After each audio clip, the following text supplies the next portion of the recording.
Hello fellow gamers and strategy enthusiasts, I'm MellowScot and today I'm going to see if I can win the war in Hearts of Iron 4, a Paradox game that I have been woefully neglecting thus far. I'm going to be playing as the United Kingdom, and to avoid a Dunkirk situation, I'm going to be taking advice from none other than Winston Churchill himself, a huge critic of the policy of appeasement which he outlines in his first book of a 6-part series on the Second World War, The Gathering Storm. Alright, I think we need some more suitable music for this one. Time to start pursuing a policy of rearmament, which has been severely lacking over the past few years. We begin by pumping out several civilian factories, and we get to work at supplying our infantry divisions, starting a recruitment drive across the nation. We take limited rearmament for some further factories, then we reinforce the empire for some additional stability.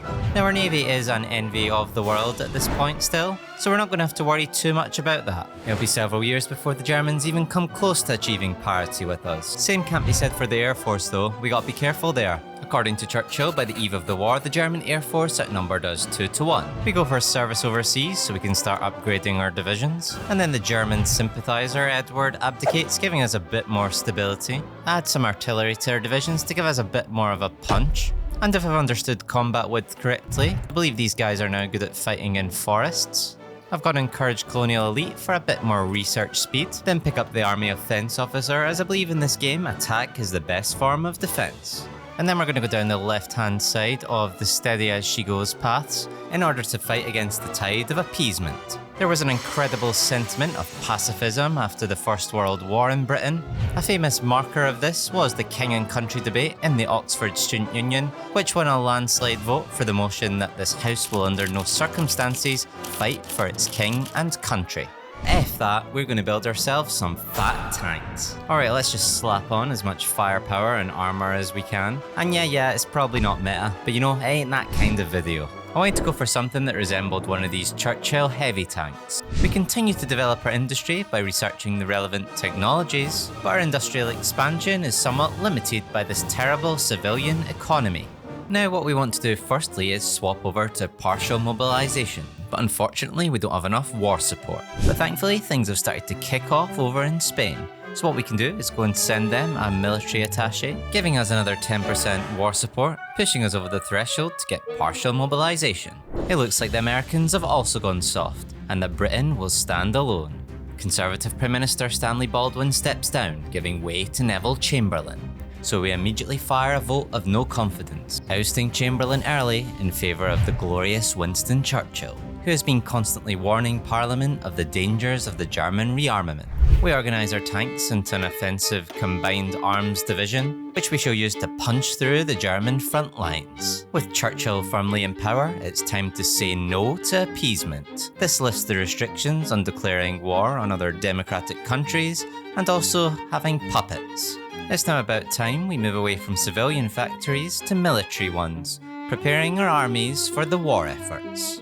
Now, you might think Germany will be our first target, but that won't be the case. Otherwise, we'd have to do a difficult naval invasion from the north.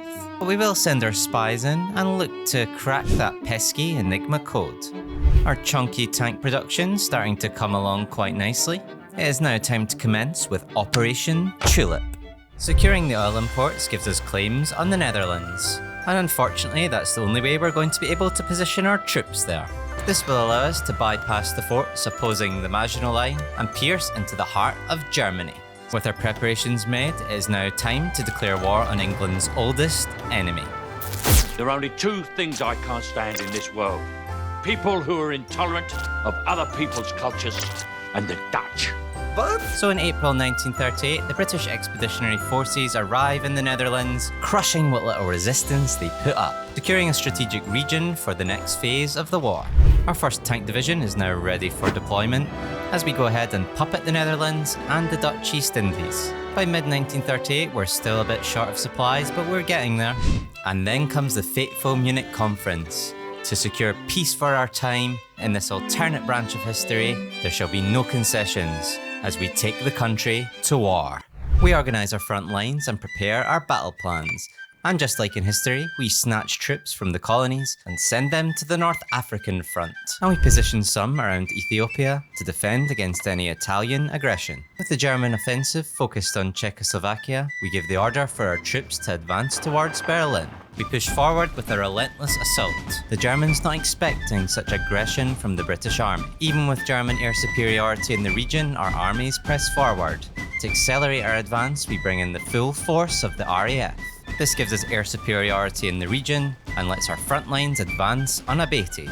I give the order for our heavy tanks to punch through the German line and try and encircle the enemy. Our tank divisions serve us proudly, encircling some of the German units and putting the Wehrmacht forces firmly on the back foot.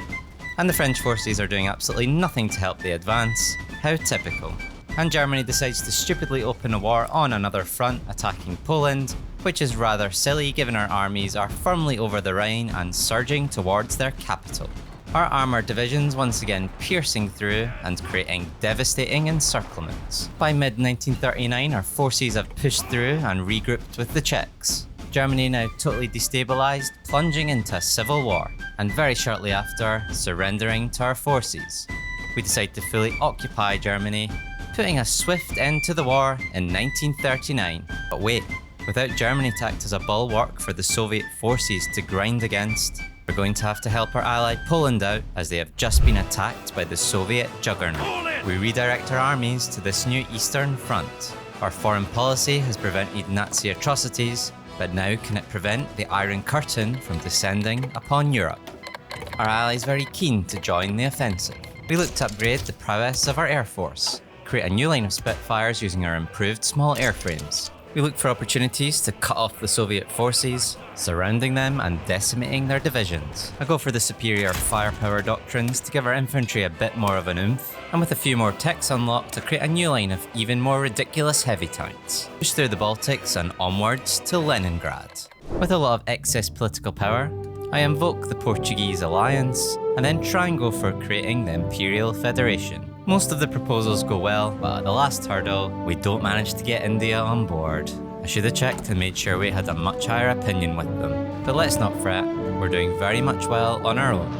By the end of 1941, our forces are nearing Moscow, ready to storm the city and secure some much needed supplies. Our forces then continue pushing north towards Leningrad as our Finnish allies approach from the north.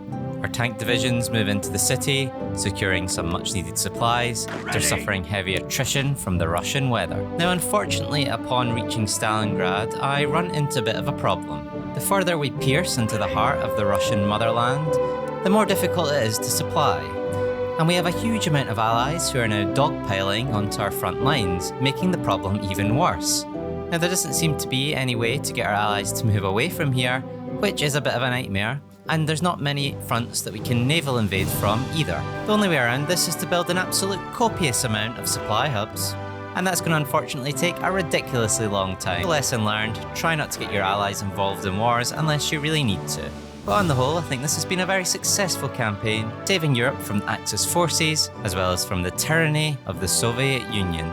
Now if you have any suggestions for future Hearts of Iron 4 videos, then please leave them in the comments or in my Discord. And if you enjoyed this video, please like it. And if you enjoyed Paradox Games, then subscribe to the channel. And be sure to check out these videos that are coming up now.